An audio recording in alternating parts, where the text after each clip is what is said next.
Okay, it's 3:57 in the morning and I plan to go to bed at 4, so this is going to be quick. Meditations and realizations. This is the playlist that I'm working on now, and unless it becomes one of my abandoned ideas, I plan to continue doing this every single day. First things first, why this? Why meditations and realizations?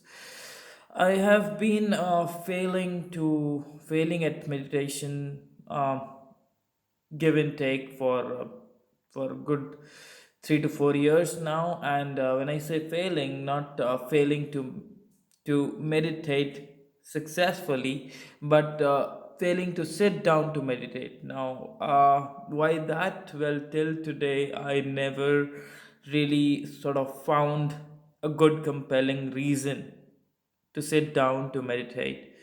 And because misunderstood meditation and meditating right the wrong way. What I mean by that is, like most people, I did not understand what succeeding at meditation really means. So I'll explain that to you with an analogy. So let's assume that you are a lanky person like me, and you want to bulk up, you want to build your physique, and you go to the gym.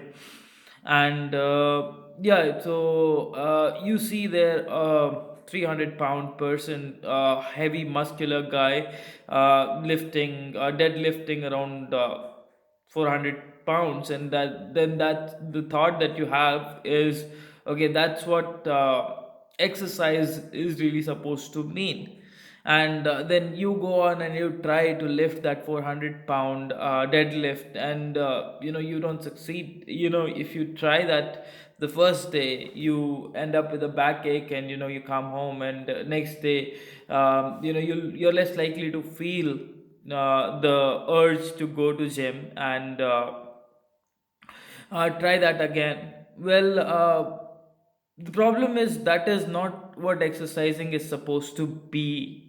In fact, exercising for you at that stage, if you had a gym trainer, he would tell you that you don't need to replicate what the big muscular guy is doing. Instead, he would give you much smaller weights, and you know you'd have to repeat lifts with those smaller weights to sort of start exercising your muscles and building them from where they are to a point where you can slowly but steadily reach to the stage of that muscular guy, and so on and so forth. So how does this correlate with meditation? Well, most people think that meditation is about sitting down and focusing on your breath and nothing else. And if your focus wanders, that means you're failing at it. And even though the meditation teachers keep repeating this, but see, failing at meditation is not about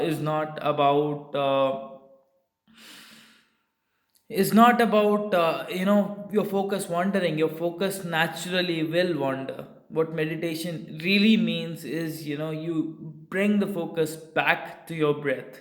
And every time you bring the focus back to your breath, that's what success really is. And distraction is not failure. Distraction is not losing in meditation.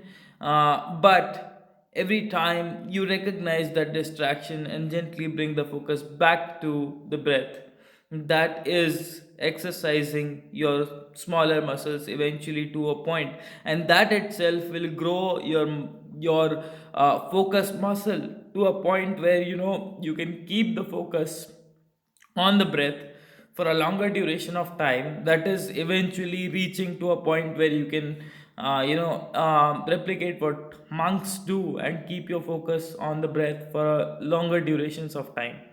So uh, yeah, so essentially, if I have to sum it up in a sentence or two, it's about sitting down to meditate, knowing that irrespective of the size of your focus muscles, you are working on improving them, and that's all that matters. A lot of the times we want to track progress and do that sort of things, and when we try to track our progress in terms of how our focus has improved over, let's say, a 2 or 3 day period, we don't see any improvement and tend to get bogged down, and we give up on meditation, and well, that's wrong. The more important part is not to track your progress, but to actually make some progress, which is when we would have something to track. Well, so I think that's way longer than I had initially intended this video to be. So I'll leave you at that. Thank you so much. Bye bye.